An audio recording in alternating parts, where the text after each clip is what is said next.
Staddon with Monrovia Nursery on garden irrigation tips. Different gardens and landscapes have different requirements when it comes to watering, and there are various methods of watering as well. You can use overhead irrigation, you can use drip, you can use sprinklers, and my favorite right now is a rotary system, which is really low usage. It's cut back my water bill by about 30%. You can use a hose, a hand watering wand, a watering can, I could go on. But the very best time to do your watering is in the early morning or in the late evening. It's best not to do it during the middle of the night, because if you're overhead watering, then the water could just sit on the leaves of the plants and it can cause some disease problems.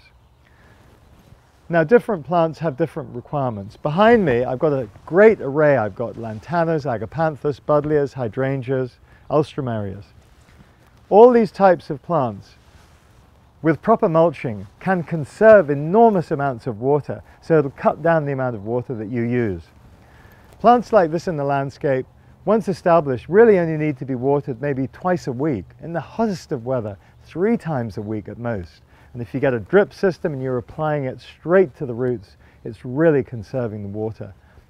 When they're freshly planted, maybe a little bit more often.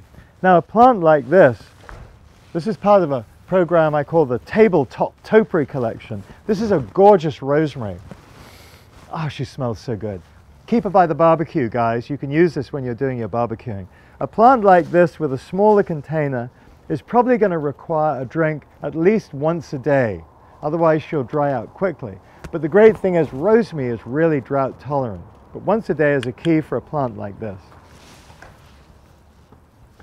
So you've got to play around a little bit in your own garden with your own plants to find out what is right and what's not right. The idea is to keep the soil just a little bit on the moist side, and you can always give it the finger test. You can tell if it's too wet, you can tell if it's too dry. So have fun conserving water and have fun watering. So irrigating is a real key part of a great garden. This is Nicholas Staddon from Monrovia Nursery on garden irrigation tips.